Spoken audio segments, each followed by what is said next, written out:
أما بعد فأعوذ بالله من الشيطان الرجيم. بسم الله الرحمن الرحيم. إنا أنزلناه في ليلة مباركة إنا كنا منذرين فيها يفرق كل أمر حكيم أمرا من عندنا إنا كنا مرسلين. وقال رسول الله صلى الله عليه وسلم إن الله لا يطلع على عباده في ليلة النصف من شعبان فيغفر لجميع خلقه إلا لمشرك أو مشاح أو كما قال رسول الله صلى الله عليه وسلم. اللهم بارك لنا في رجب وشعبان وبلغنا رمضان. اللهم صل على محمد وعلى آل محمد كما صليت على إبراهيم وعلى آل إبراهيم إنك حميد مجيد. اللهم بارك على محمد وعلى آل محمد كما باركت على إبراهيم وعلى آل إبراهيم إنك حميد مجيد. আলহামদুলিল্লাহ আলহামদুলিল্লাহ আলহামদুলিল্লাহ। মুআজ্জাজ ও মুহতারাম হাদারাতে মুসল্লিয়ানে কেরাম, আল্লাহ তাআলার দরবারে দিল থেকে শুকরিয়া আদায় করছি। আল্লাহ তাআলা আমাদেরকে সালাতুল জুমা আদায় করার জন্য আগেই মসজিদে আসার তৌফিক দান করেছেন। আমরা অন্তরের অন্তঃস্থল থেকে বলি আলহামদুলিল্লাহ। একটি মাসালা বলতেছি, সব সময় মসজিদে যখন বয়ান হবে তখন যিনি বয়ান করবেন তার চারপাশে, তার সামনে গোলাকার হয়ে বসা, একজন আরেকজনের গায়ের সাথে লেগে লেগে বসাটা ভালো, সুন্নত। শুধু জুমার বয়ানের ক্ষেত্রে মাসালা ভিন্ন। এই জায়গায় সুন্নত হলো সবাই কাতারবদ্ধ হয়ে বসা। তবে লম্বা সময় বসতে একটু অসুবিধা হতে পারে, একটু আগে পরে করে বসা যাবে, আরাম করে বসা যাবে। কিন্তু আজকে একটু পিছন দিকে বারান্দায় একটু বেশি দেখতেছি যে দুই কাতারের মাঝখানে অনেক মানুষ। এটা সুন্নত না। আমরা কাতারবদ্ধ হয়ে বসি। কাতারবদ্ধ হয়ে বসাটা, জুমার নামাজটা এটা ভিন্ন। এই জায়গায় যে কাতারের মাঝখানে মাঝখানে অনেক মানুষ ভরা থাকবা, যেটা অন্যান্য সময় ভালো, কিন্তু জুমার সময় ওটা ভালো না। এই জন্য জুমার বয়ানের ক্ষেত্রে মাসালা, মিশকাতের হাদিস আছে, আমি ওদিকে লম্বা আলোচনায় যাচ্ছি না। নবীজি সাল্লাল্লাহু আলাইহি ওয়াসাল্লাম বলেছেন যে আমার জুমার বয়ানের জন্য যখন আমি বসবো, খুতবা দিব, তখন তোমরা কেউ গোলাকার হয়ে বসবা না, প্রত্যেকে নামাজের মতো করে বসবা। এই জন্য একেবারে নামাজের মতো করে বসতে হবে, ওইটা কোনো ফরজ ওয়াজিব না। আমরা নিজেদের মতো আরাম করে বসি, কিন্তু কাতারের মাঝে লম্বা অনেক মানুষ না থাকা, এটা একটা মাসালা বলে দিলাম। যে বিষয়ে আপনাদের সামনে হাদিস পাঠ করেছি, নবীজির একজন প্রিয় সাহাবী হযরত মুআজ ইবনে জাবাল রাদিয়াল্লাহু তাআলা, উনি নবীজির বেশ কিছু হাদিস বয়ান করেছেন। সেই হাদিসগুলোর মধ্য হতেই একটি হাদিস আপনাদের সামনে তেলাওয়াত করেছি। হযরত মুআজ কে নবীজি সাল্লাল্লাহু আলাইহি ওয়াসাল্লাম মূলত অনেক ভালোবাসতেন, অনেক মহব্বত করতেন। এবং নবীজি জীবনের শেষের দিকে ইয়ামান এলাকায়, ইয়ামান তো মদিনা থেকে অনেক দূরে, ইয়ামান এলাকায় একজন গভর্নরের প্রয়োজন ছিল। অর্থাৎ ইয়ামান এলাকার যারা মুসলমান, তারা যে কোনো বিচারের জন্য, সমস্যার জন্য, দোয়ার জন্য, সমাজের সমস্ত কিছুর ফায়সালা তো করতেন নবীজি সাল্লাল্লাহু আলাইহি ওয়াসাল্লাম। উনি তো বিচারকও ছিলেন, উনি বাদশাহও ছিলেন, উনি নবীও ছিলেন, উনি নামাজও পড়াতেন। তো ইয়ামান থেকে এসে মানুষ নবীজির কাছ থেকে ফায়সালা নিবে, এটা কষ্টকর, তাই না? পারিবারিক কোনো সমস্যা হয়েছে, ইয়ামান থেকে এসে মদিনায় থেকে ফায়সালা নেওয়া তো কষ্টকর। ইয়ামানে একজন বিচারক দরকার ছিল, যেই বিচারক ইয়ামানে গিয়ে নবীজির পক্ষ থেকে ফায়সালা করবে। তো নবীজির কাছে যখন তারা আবেদন পাঠাইছেন যে আমরা তো বিচার কার্য করতে পারি না, আমাদের মধ্যে একজন বিচারক দিলে ভালো হয়, তখন নবীজি সাল্লাল্লাহু আলাইহি ওয়াসাল্লাম তার সমস্ত সাহাবাই কেরামের মধ্যে হযরত মুআয ইবনে জাবালকে পছন্দ করছেন, এত মহব্বত করতেন, এবং বলছেন যে তুমি ইয়ামানে যাও এবং সেখানে আমার পক্ষ থেকে তুমি সমস্ত বিচারের কাজ আঞ্জাম দিবা।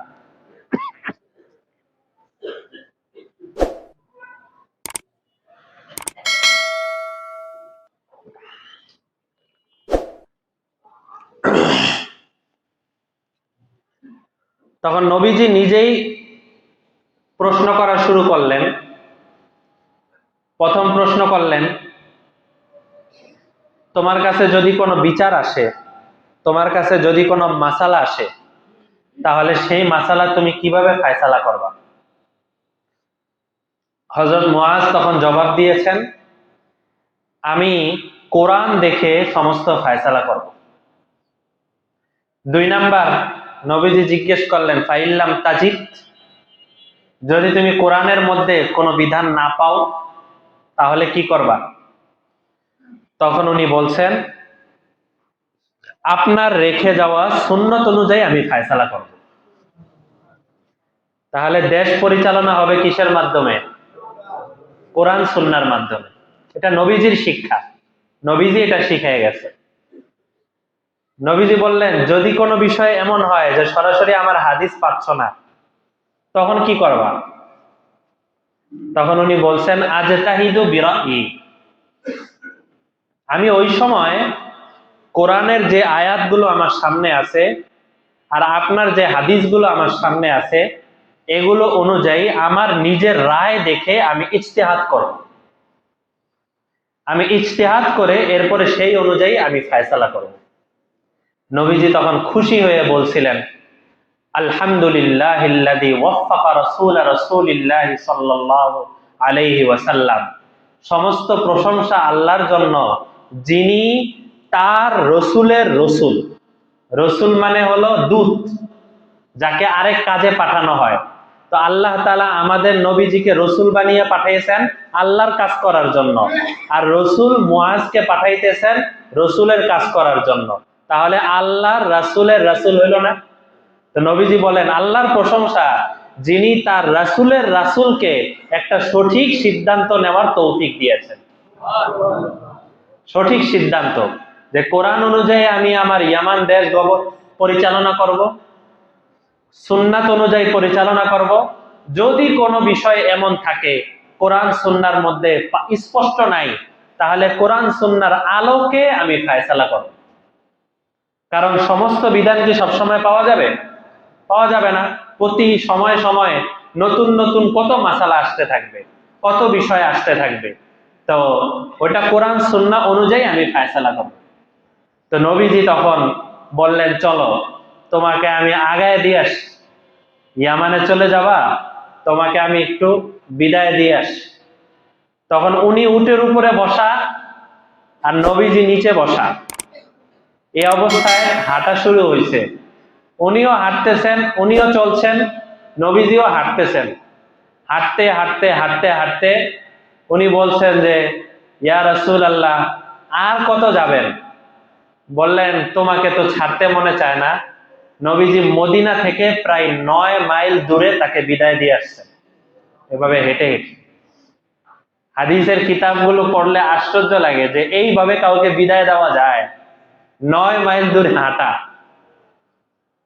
এই 9 মাইল দূরে যাওয়ার পরে যখন নবীজি আলাদা হয়ে যাচ্ছেন তার কাছ থেকে, অর্থাৎ তিনি চলে যাবেন আর নবীজিও মদিনার দিকে ফিরত চলে আসবেন, ওই সময় নবীজি ওনার দিকে তাকিয়ে বলছিলেন, মুআজ, সামনের বার যখন তুমি মদিনায় আসবা, মনে হয় তুমি আমার কবরের পাশ দিয়ে যাবা। এই কথাটা নবীজি বলছিলেন তাকে। তখন উনি সাথে সাথে কান্না শুরু করে দিচ্ছেন, বলছেন, ইয়া রাসূলুল্লাহ, আপনার মনে হয় না, আপনার মনে হয়তো নিশ্চিত, আপনার মনে হয় না, এটা তো নিশ্চিত। উনি এমন ভাবে কাঁদতেছিলেন, এমন ভাবে কাঁদতেছিলেন। তখন ওই সময় নবীজি ওখানে দাঁড়িয়ে তাকে একটা কথা বলছিলেন। নবীজি বলছিলেন, মুআজ, এত কান্না করো না, এত কান্না করো না। তুমি যদি ইয়ামানে থেকে প্রতিটা কাজে আমার সুন্নতের অনুসরণ করো, তাহলে আমি মদিনার কবরে বসে তোমাকে কাছেই রাখবো। আর তুমি যদি মদিনায় থেকেও আমার সুন্নতের অনুসরণ না করো, তাহলে তুমি আমার কাছে না, তুমি আমার চেয়ে অনেক দূরে। সুতরাং কেউ যদি মদিনার বাসিন্দা হয় কিন্তু সুন্নত তরিকায় তার জীবন যাপন নাই, তার লেবাসের মধ্যে সুন্নত নাই, পোশাকের মধ্যে সুন্নত নাই, চেহারার মধ্যে সুন্নত নাই, সে মদিনায় একদম মসজিদে নববীর মধ্যেই তার বাড়ি ঘর যদি হয়, তারপরেও সে নবীজির কাছাকাছি নাই। আর কেউ যদি বাংলাদেশে বসে, ইয়ামানে বসে প্রতিটা কাজে নবীজির সুন্নতের অনুসরণ করে, তাহলে সে সব সময় মদিনায় আছে, নবীজির কাছেই আছে। তো হযরত মুআজ রাদিয়াল্লাহু তাআলা আনহু, উনি নবীজির এত প্রিয় সাহাবী ছিলেন। এই ঘটনাগুলো আজকে আমার বলা উদ্দেশ্য ছিল না, হঠাৎ চলে আসলো মুখ থেকে। তো উনি এত প্রিয় সাহাবী ছিলেন যে নবীজির কাছ থেকে এরকম আজীব আজীব হাদিস, আজীব আজীব কথা, মহাব্বতের কথা, এগুলো হযরত মুআজ নবীজির থেকে রওয়ায়াত করতেন, বয়ান করতেন। হযরত মুআজ রাদিয়াল্লাহু তাআলা আনহু এরকম হাদিস বয়ান করছেন। আমাদের সবার কিন্তু নামাজ পড়ি, রোজা রাখি, হজ করি, যাকাত দেই, দ্বীনের কাজ করি, তেলাওয়াত করি, জিকির করি, সমস্ত কাজ দ্বারা উদ্দেশ্য হলো আল্লাহ তাআলার নেক নজর পাওয়া, আল্লাহর ভালোবাসা পাওয়া, আল্লাহ তাআলার মহব্বত পাওয়া। হযরত মুআজ বলেন যে এই যে আমরা যে এখন শাবান মাস চলছি, প্রসিদ্ধ আপনারা জানেন, এই শাবান মাসের 14 তারিখ সারা দিন যাওয়ার পরে যখন মাগরিবের পর থেকে শুরু হবে, অর্থাৎ 15 তারিখ শুরু হয়ে যাবে মাগরিবের পর থেকেই, না? মাগরিবের পর থেকেই তো তারিখ শুরু হয়ে যায়, আরবি তারিখ। হযরত মুআজ বলেন যে এই 15 তারিখ মাগরিবের পর থেকে যখন 15 তারিখ শুরু হয়েছে, ওই সময়ই আল্লাহ তাআলা দুনিয়ার সমস্ত বান্দাদের দিকে একটা নজর দান করেন। ইন্নাল্লাহা লা ইয়াত্তালিউ, লিয়াত্তালিউ মানে হলো আলাদাভাবে তাকানো, একটু ভিন্ন নজরে তাকানো। লা ইয়াত্তালিউ, আল্লাহ তাআলা তার বান্দাদের দিকে খুব গভীর মনোযোগের সাথে এই শাবান মাসের 15 তারিখ রাতে মাগরিবের পরে আলা ইবাদিহি, তার বান্দাদের দিকে তাকান। তার বান্দাদের দিকে তাকানোর পরে ফায়াগফিরু লিজামিই খালকিহি, হযরত মুআজ বলেন, আমি নবীজিকে শুনছি, নবীজি বলছেন আল্লাহ তাআলা তাকানোর পরে এই রাত্রে তার সমস্ত বান্দাদেরকে মাফ করে দেন। ইল্লা, একটা কথা রয়ে গেছে, ইল্লা, তবে। হযরত মুআজ বলেন নবীজি সমস্ত বান্দাদেরকে মাফ করে দেওয়ার কথা বলেছেন, কিন্তু আবার বলছেন ইল্লা, তবে। তবে বলে নবীজি কি বলেছেন? বলছেন লিমুশরিকিন, আল্লাহর যে সমস্ত বান্দারা আল্লাহর সাথে অন্য কাউকে শিরিক করে, আল্লাহ তাআলা ওদেরকে এই রাত্রেও মাফ করেন না। তাহলে কাগজে কলমে যারা মুসলমান নাই, তারা তো এমনিই বাতিল হয়ে গেল, তাই না? আর কাগজে কলমে যারা মুসলমান আছে, ভোটার আইডি কার্ডে যারা মুসলমান, কিন্তু বিভিন্ন দরবারে গিয়ে এমন খপ্পরে পড়ছে যে আল্লাহর সাথে পীর বাবারেও শরীক করে, তারাও কিন্তু এর মধ্যে ঢুকে গেল। এজন্য সতর্ক থাকার বিষয়। কেউ মন খারাপ করলে কিছু করার নাই। পরিষ্কার হাদিস, ইল্লা লিমুশরিকিন, 5 পারার মধ্যে আল্লাহ তাআলা 2 বার, একই পারার মধ্যে আল্লাহ তাআলা 2 বার একটা কথা বলছেন যে বান্দা তুমি যত গুনাহ করো, যদি আমার রহমত আসে আমি তোমার গুনাহকে মাফ করে দিতে রাজি আছি, কিন্তু আমার সাথে যদি শিরিক করো অন্য কাউকে, তাহলে আমি কিন্তু তোমাকে মাফ করব না। কোরআন মাজিদে 5 পারায় আছে। এই জন্য শিরিকের গুনাহ আল্লাহ তাআলা মাফ করেন না। আর নবীজির হাদিস আছে, কিছু হাদিস আগেও একদিন আপনাদেরকে বলছি যে কিছু হাদিস আছে, যেই হাদিস, এমনি তো সব হাদিসই নবীজির কথা, কিন্তু কিছু হাদিস আছে যে হাদিসগুলো হাদিস আকারে আসছে, আল্লাহ তাআলা কোনো কারণে ওইটা কোরআনের আয়াত বানান নাই, ওইটা নবীজির মুখ থেকে বের করে দিচ্ছেন। ওইটা হাদিস, কিন্তু কথা কার? আল্লাহ। ওই হাদিসগুলোর নাম আছে হাদিসে কুদসি। তার নাম কি? হাদিসে কুদসি। তো এই হাদিসে কুদসি গুলো, এগুলো আল্লাহর কথা। তো নবীজি বলেন, আল্লাহ তাআলা বলছেন হাদিসে কুদসি, আল কিবরিয়াউ রিদাই, অহংকার এটা হলো আমার চাদর। কেউ যদি আমার চাদর নিয়ে বেশি টানাটানি করে, তাহলে ওকে আমি মানুষের সামনে লাঞ্ছিত করে ছাড়ি, ওকে আমি অপমানিত করে দিই। তো এই যে শিরিক করা, অহংকার করা, এই জিনিসগুলো আল্লাহ তাআলা পছন্দ করেন না। তো আল্লাহর হযরত মুআজ বলেন, নবীজি বলছেন ইল্লা লিমুশরিক, এই রাতে আল্লাহ তাআলা মুশরিকদেরকে মাফ করেন না।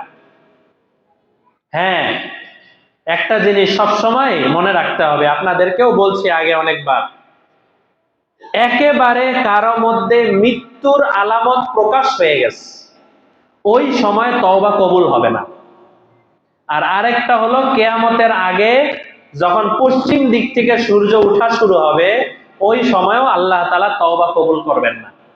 এই দুইটা সময়ের আগে, অর্থাৎ কিয়ামতের সময় যদি হায়াত পাওয়া যায়, সূর্য ওঠার আগে তওবা কবুল হবে। আর আমরা এখন যারা আছি, আমরা যদি মৃত্যুর আলামত তো এখনো প্রকাশ হয় নাই, এখন যদি তওবা করি, আল্লাহ তাআলা তওবা মাফ করে দিবেন, আমাদেরকে মাফ করে দিবেন। তো কেউ যদি এমন কোন ভুল পথে থাকি, যেই দরবারের মধ্যে এটা শিক্ষা দেওয়া হয় যে ওই দরবারে গিয়ে আল্লাহর সামনে যেমন সেজদা করতে হয়, ওই দরবারে গিয়েও সেজদা করতে হয়, এমন থাকতে পারি আমাদের মধ্যে কেউ? ওই দরবারে গিয়েও সেজদা করতে হয়। আল্লাহর কাছে যেমন সাহায্য চেতে হয়, ঠিক ওই দরবারে গিয়েও সাহায্য চেতে হয়। আল্লাহর নামে যেমন দান খয়রাত করতে হয়, ওই দরবারের নামেও গরু উট করতে হয়।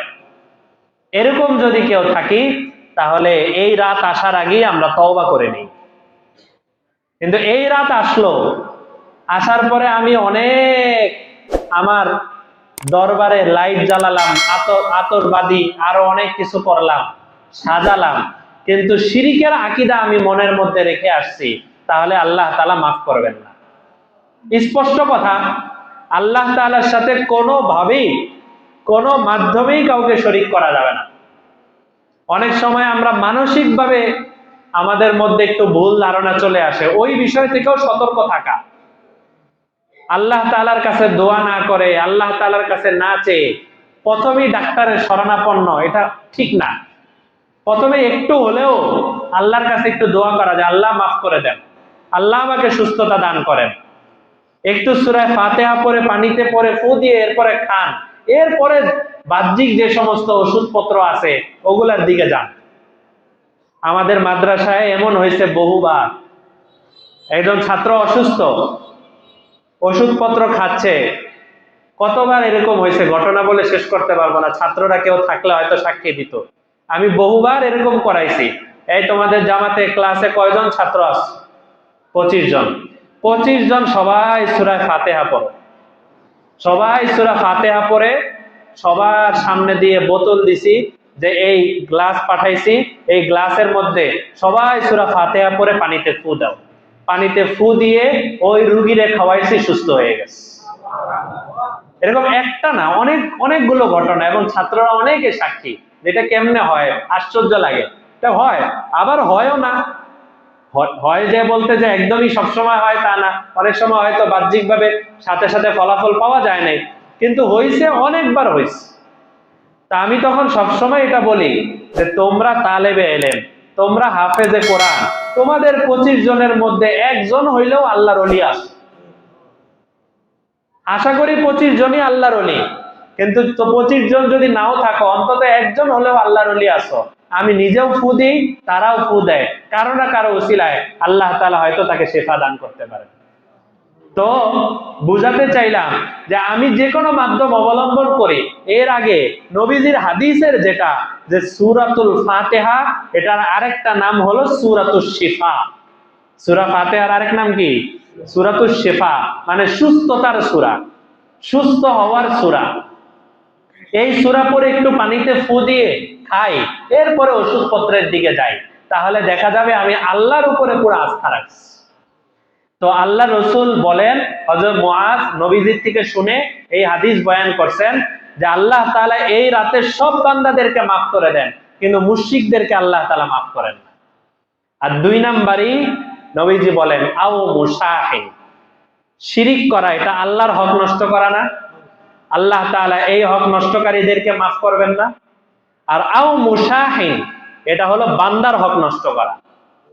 যারা আরেকজন বান্দার প্রতি বিদ্বেষ রাখে, আরেকজন বান্দার প্রতি হিংসা রাখে, আরেকজন বান্দাকে কিভাবে কষ্ট দেওয়া যায়, কিভাবে তাদেরকে ক্ষতি করা যায়, কিভাবে তার নামে বদনাম ছড়ানো যায়, কিভাবে তাকে মানুষের সামনে লাঞ্ছিত করা যায়, এই জিনিসগুলো নিয়ে দেখা যায় অনেক মানুষের ফিকিরই থাকে, আলাদা চিন্তাই থাকে যে এগুলাই করবে।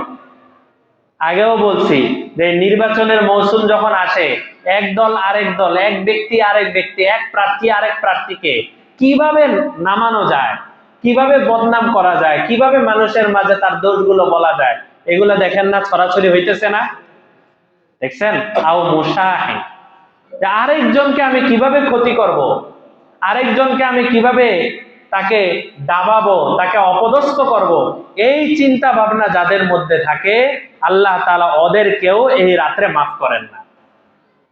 এই জন্য একসাথে থাকতে গিয়ে, চলাফেরা করতে গিয়ে, একসাথে ব্যবসা বাণিজ্য করি, চাকরি বাকরি করি, পাড়াপড়শি হিসাবে থাকা হয়, আরো বিভিন্ন কারণে একজন আরেকজনের দ্বারা আমরা কষ্ট পেতে পারি। এই রাত্রে নিজের ইবাদতকে কবুল করানোর জন্য প্রত্যেকেই নিজের অন্তরের যে কষ্টগুলো আছে, এগুলো আল্লাহর ওয়াস্তে মাফ করে দেওয়া, আল্লাহর ওয়াস্তে মাফ করে দেওয়া। আমরা যখন ছোট ছিলাম তখন দেখতাম আমাদের নানা নানি, আরো বড় বড় মুরব্বীর আত্মীয় স্বজনরা এই শবে বরাত আসলে ফোন করতেন বাসায়, দেখো ভুল ভ্রান্তি হলে মাফ করে দিও, ভুল ভ্রান্তি হলে মাফ করে দিও। তো মাকে তখন জিজ্ঞেস করতাম যে এই রাত্রে বিশেষ করে মাফ চাই কেন? মা বলতেন মাফ চাইতে হয়, এটা বলতেন। কিন্তু বড় হওয়ার পরে এই যে হাদিস পাইলাম যে মাফ এই রাত্রে ময় মুরব্বীরা কেন নেওয়ার কথা বলে, কেন এই রেওয়াজ আছে যে আপনারা আমাকে মাফ করে দিয়েন, একসাথে থাকতে গিয়ে মাফ করে দিয়েন। আমি তো আমার মুরব্বীদেরকে দেখছি সন্তানের কাছেও মাফ চাইছেন যে বাবা একসাথে থাকছি, ভুল ভ্রান্তি হলে মাফ করে দিও। সন্তানও মা বাবার কাছে মাফ চায়, মাফ করে দিও। কেন? কারণ একসাথে থাকতে গিয়ে ভুল ভ্রান্তি হতেই পারে, কিছু এদিক সেদিক হতেই পারে। তো এই রাত্রের আগেই আমরা নিয়ত করি আমরা একজন আরেকজন সবাই সবাইকে মাফ করে দিব। আমরা মসজিদেও আছি, মুসল্লিরা পরস্পর একজন আরেকজনের প্রতি কোনো কারণে কোনো কষ্ট থাকতে পারে, আমার প্রতি কারো কোনো কষ্ট থাকতে পারে, আপনাদের প্রতি কোনো কষ্ট আমার অন্তরে থাকতে পারে। আমরা সবাই থাকুক না থাকুক, সবাই আল্লাহর জন্য সবাইকে মাফ করে দেওয়া, দিলটাকে পরিষ্কার করে দেওয়া, একদম পরিষ্কার। আরেকদিনও মনে হয় বলেছিলাম যে নবীজি একদিন মসজিদে নববীতে বসা, এই অবস্থায় নবীজি দরজার দিকে তাকিয়ে বললেন, এই মুহূর্তে দরজা দিয়ে যে লোকটা প্রবেশ করবে এই লোকটা জান্নাতি। দেখলেন একজন সাহাবী, উনি দরজা দিয়ে প্রবেশ করছেন। সাহাবায়ে কেরাম তো পাগল ছিলেন, এই লোক জান্নাতি হয়ে গেছে, নবীজির সুসংবাদ, কিভাবে জান্নাতি হলো এটা আমার বের করতে হবে। আমরা যদি কারো ব্যাপারে জানি যে এই লোকটা মাসে 2 লাখ টাকা কামায়, কেমনে কামাই করে এটা বাইর করার জন্য চেষ্টা করি না, যে এটা কেমনে কামাই করে, কারণ আমাদের দুনিয়ার আগ্রহ বেশি। তো নবীজি বলছেন এই লোকটা জান্নাতি। এক সাহাবী বের হয়ে গেছে, নবীজির বয়ান শেষ, মজলিস শেষ, বের হয়ে গেছেন, বের হয়ে তার বাসায় চলে গেছেন, গিয়ে বলতেছেন, ভাই তুমি যদি অনুমতি দাও তাহলে আমি তোমার বাসায় মেহমান থাকতে চাই। আগের কালে এই রেওয়াজটা ছিল, এই জমানায় এটা নাই বললেই চলে। আগের কালে একজন আরেকজনকে কোনো শরম লজ্জা ছাড়াই এটা বলতে পারতেন যে আমি ক্ষুধার্ত, আমাকে কিছু খাবারের ব্যবস্থা করেন, আমি এলাকায় নতুন আসছি, আমি একটু মেহমান থাকতে চাই, আমাকে একটু মেহমানদারি করেন, এবং তারা খুশি মনে এটাকে মেহমানদারি হিসেবে গ্রহণ করতেন। তো ওই সাহাবী বলছেন যে আমি কিছুদিন তোমার বাসায় মেহমান থাকতে চাই। উনি তো খুশি হয়ে গেছেন, হ্যাঁ আমার বাসায় মেহমান থাকলে তো আল্লাহর রাসূলই বলছেন বরকত নাজিল হয়, মেহমানের পিছনে টাকা খরচ হয় না, খাবার দাবার খরচ হয় না। রাসূল বলছেন যে মেহমানের পিছনে তুমি যদি খরচ করো তাহলে আল্লাহ তাআলা তোমার ঘরের মধ্যে বরকত নাজিল করবেন। তো সাহাবী খুশি হয়ে গেছেন, তা আসো। তো এই সাহাবীর সাথে নিয়মিত মসজিদে নববীতে নামাজ পড়তে আসে, আবার বাসায় যায়, আবার একসাথে থাকে, খাওয়া দাওয়া করে, রাত্রে বেলা ঘুমিয়ে যায়। 3 দিন পার হওয়ার পরে তাকে জিজ্ঞেস করে যে ভাই আমি যা আমল করি তুমিও তো তাই আমল করো, তাহলে কি এমন কাজ যে কারণে তুমি জান্নাতি হওয়ার সুসংবাদ পাইছো? উনি বলেন যে কি ব্যাপার, আমি আবার জান্নাতি হওয়ার সুসংবাদ পাইছি? হ্যাঁ জান্নাতি হওয়ার সুসংবাদ পাইছো, 3 দিন আগে নবীজি তোমার ব্যাপারে বলছে যে তুমি জান্নাতি, আমি ওই জন্যই তোমার বাসায় আসছি যে তোমার আমলগুলো আমি দেখবো। তখন ওই সাহাবী বলছেন, কি আমল করি আমি তা তো জানি না, কিন্তু প্রতিদিন রাতের বেলা বিছানায় শুয়ে আমার দ্বারা আমি যদি কোনো মানুষ দ্বারা কষ্ট পেয়ে থাকি, আমার মনের ভিতরে যদি কোনো কষ্ট থাকে, তাহলে আমি আল্লাহর ওয়াস্তে সমস্ত মানুষদেরকে মাফ করে দিই। হ্যাঁ এই কারণেই তোমার প্রতি আল্লাহ রসুল দুনিয়াতে জীবিত থাকা অবস্থায় জান্নাতি হওয়ার সুসংবাদ দান করছেন। তো এই হাদিসের শেষে আছে যে এই দুই ব্যক্তিরা, এই যে মুশরিক আর হলো মুশাহিন, যাদের অন্তরে এই জাতীয় অভ্যাস, এই দুই ব্যক্তিরা এরাও শবে বরাতে ইবাদত করবে না? এরাও কিন্তু শবে বরাতে ইবাদত করবে। হাদিসের পরের অংশে আছে মুশরিক ব্যক্তি আর এই মুশাহিন ব্যক্তি, এরা শবে বরাতে সারা রাত যদি ইবাদত করে, আসমান থেকে তাদের ইবাদতের ব্যাপারে ঘোষণা আসতে থাকে, দাউহু দাউহু, এদের ইবাদতকে এদের কাছেই ফিরত দাও, এদের ইবাদতকে আমার কাছে কোনো প্রয়োজন নাই। আমরা কি কেউ আমাদের ইবাদতটাকে এরকম করতে চাই? আমরা মেহেরবানি করে এই দুই বিষয় থেকে আমরা সবাই দূরে থাকার চেষ্টা করব, পারবো না ইনশাআল্লাহ?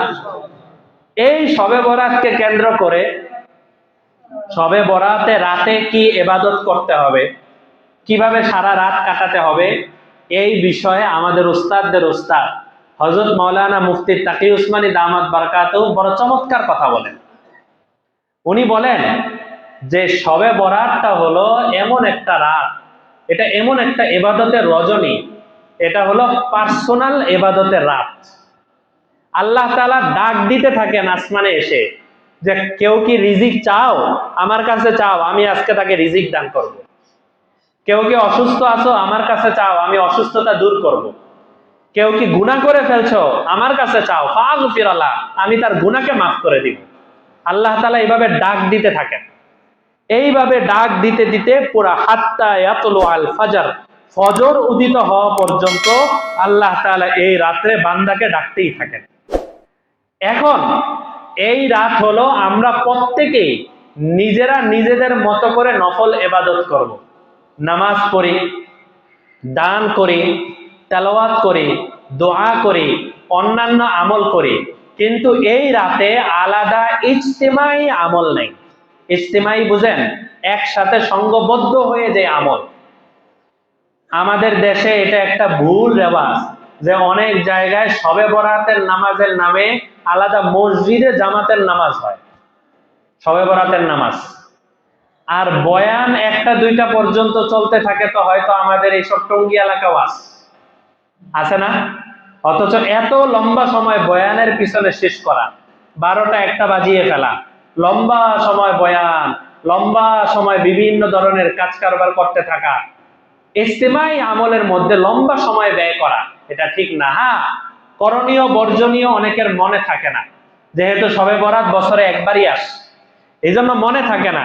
তাই সবাইকে মনে করানোর জন্য আধা ঘন্টা 1 ঘন্টার বয়ান হতে পারে, করণীয় বর্জনীয় সম্পর্কে আলোচনা হতে পারে, কিন্তু সেটাকে এত দীর্ঘ করা যে মানুষ ব্যক্তিগত ইবাদতের মধ্যে সময় দিতে পারে না, এটা ঠিক না। আরেকটা বিষয় যেটা আপনারা অনেকেই জানার কথা, শয়তান যদি কাউকে একটা ইবাদত থেকে বঞ্চিত করতে চায়, তাহলে তার মাধ্যম হলো ডাইরেক্ট যদি বলে যে তুই ইবাদত থেকে সরে যা, তাহলে মানুষকে ধোঁকা দিতে পারে না, মানুষ ইবাদত করে। শয়তানের কাজ হলো আরেকটা কাজ ওই ইবাদতের সময় ধরায় দেওয়া, তাহলে আর ইবাদতের দিকে মন যায় না। দেখবেন নামাজের সময় একটু গুরুত্বপূর্ণ কাস্টমার বেশি আসে, বুঝে আসছে? নামাজের সময় বিভিন্ন ধরনের ব্যস্ততা আসে, দিনের কাজ যখন আপনার ডাক আসছে, বয়ানের এলান হয়েছে, ওই সময় দেখবেন বিভিন্ন ব্যস্ততা মাথার মধ্যে ঘুরতেছে। কেন? এটা শয়তান ওই ব্যস্ততার কথা বলে আপনাকে দিনের কাজ থেকে দূরে সরাবে। এই জন্য মূলত ঠিক শবে বরাতে একটা গুরুত্বপূর্ণ দায়িত্ব দিয়ে দেয় শয়তান, সেটা হলো হালুয়া রুটি পাকায়া প্রতি বাসায় বাসায় দিতে হবে, এই দায়িত্ব দিয়ে দেয়।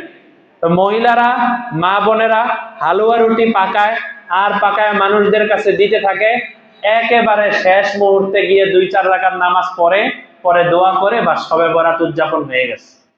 এটা কিন্তু শবে বরাতের কোনো হাদিসেও নাই, কোথাও নাই। এখন আরো আপডেট হয়েছে, এখন বলে হালুয়া রুটি না পাকাইলাম, অন্তত শবে বরাত উপলক্ষে একটু খিচুড়ি রান্না করি, আলাদা একটু বিশেষ কিছু রান্না করি। বিশেষ কিছুর দরকার নাই, অন্য রাতের মতোই আমি এই রাতটা অন্য রাত ঘুমিয়ে কাটাই, আর এই রাতটা আমি জাগ্রত অবস্থায় কাটাবো, এতটুকুই। এই ছাড়া বাড়তি অন্য কোনো কাজ করা, খাবার দাবারের পিছনে সময় নষ্ট করা, এটা ঠিক না। বিষয়টা বুঝে আসছে? তো এই জন্য আমরা ইনশাআল্লাহ শবে বরাতকে সুন্নত তরিকায় কাটানোর চেষ্টা করব, এবং এই জাতীয় বাড়াবাড়ি বিভিন্ন বেদাতি কাজ, যেগুলো কোরআন সুন্নাহর সাথে সম্পর্ক নাই, এই জাতীয় কাজ আমরা করব না। আমরা সবাই চেষ্টা করব আগামী কিবার মঙ্গলবার, আগামী মঙ্গলবার মাগরিবের পর থেকেই, যাদের ব্যবসা বাণিজ্য বা অন্যান্য ব্যস্ততা নাই, তারা মাগরিবের পর থেকে ইবাদতে লেগে যাব। আর যাদের ব্যবসা বাণিজ্য আছে, তারা এগুলো একটু সংক্ষেপ করে যত তাড়াতাড়ি পারা যায় আমরা ইবাদতের মধ্যে লাগার চেষ্টা করব। নফল ইবাদত ঘরে করা উত্তম, নফল ইবাদত ঘরে করা উত্তম, আর ফরজ ইবাদত মসজিদে করা উত্তম। এই জন্য আমরা নফল ইবাদত যদি ঘরে করতে পারি, ঘরে ওই পরিবেশ থাকে, তাহলে ঘরের মধ্যেই করার চেষ্টা করব। তবে যদি পরিবেশ না থাকে, তাহলে মসজিদে আসলাম, ইবাদত করলাম, সময় কাটালাম, সেটা বৈধতা আছে, কিন্তু ঘরে করাটা সবচেয়ে ভালো। সর্বশেষ একটি কথা বলি, জমানা ফিতনার জমানা, জমানা ধোকার জমানা, যে কারণে শবে বরাতের নামে অনেক বাড়াবাড়ি করা যেরকম আছে, হালুয়া রুটি ইত্যাদি বানানো, ঠিক একদল মানুষ আবার ছাড়াছাড়ি করতে করতে এমন কথা বলে যে শবে বরাত বলতে কোনো কিছু নাই, এই জাতীয় কথা বলে। তাহলে আমি এতক্ষণ পর্যন্ত তিরমিজি শরীফের যে হাদিসটা শোনাইলাম মুআজ ইবনে জাবাল থেকে, এই হাদিসটা কি মিথ্যা হাদিস? স্পষ্ট তিরমিজি শরীফের হাদিস, 789 নাম্বার 79 নাম্বার হাদিস। তো স্পষ্ট তিরমিজি শরীফের মধ্যে যে হাদিস আছে, ইবনে হিব্বানের মধ্যে যে হাদিস আছে, মুসনাদে আহমদের মধ্যে যে হাদিস আছে, বাইহাকির মধ্যে যে হাদিস আছে, অনেকে বলে যে এগুলা বলতে কিছু নাই, সবে কদর নাই, সবে মেরাজ নাই, সবে বরাত নাই। সবে মেরাজ নাই এটা ঠিক আছে, কিন্তু সব এভাবে বলতে থাকে সব একসাথে। এরকম যদি কেউ বলে থাকে, তাহলে এদের কথাও কান দেওয়া যাবে না, এদের কথাও কান দেওয়া যাবে না। বরং আমি মনে করব হযরত আশরাফ আলী থানভী রহমতুল্লাহ আলাইহি বড় চমৎকার কথা বলছেন। উনি বলেন যে একটা বাসায় দেয়ালকে রং করার আগে, রং লাগানোর আগে যেমন পরিষ্কার করতে হয়, এরপরে রং লাগাইতে হয়, ঠিক রমজান মাস আসার আগেই আমার দিলটাকে পরিষ্কার করার জন্য আল্লাহ তাআলা শবে বরাত দান করেছে। রমজান মাস আসার আগে কিছু মানুষ আজ থাকবে যারা রমজান মাসে গুনাহ মাফ করাবে, তারাও অনেক উত্তম মানুষ, অনেক ভালো মানুষ। আর কিছু মানুষ থাকবে যারা রমজানের আগেই গুনাহ মাফ করায়া পবিত্র হয়ে এরপরে পবিত্র মাসে প্রবেশ করবে, এবার আর গুনাহ মাফ করা করি নাই, এবার শুধু নেক ভরা, এটা আরো উত্তম মানুষ। তো আল্লাহ তাআলা আমাদেরকে ওইভাবে সময়কে কাজে লাগানোর তৌফিক দান করেন। যা বললাম আমাকে এবং আপনাদের সবাইকে আল্লাহ তাআলা আমল করার তৌফিক দান করেন। ওয়া আখিরু দাওয়ানা আনিল হামদুলিল্লাহি রাব্বিল আলামিন।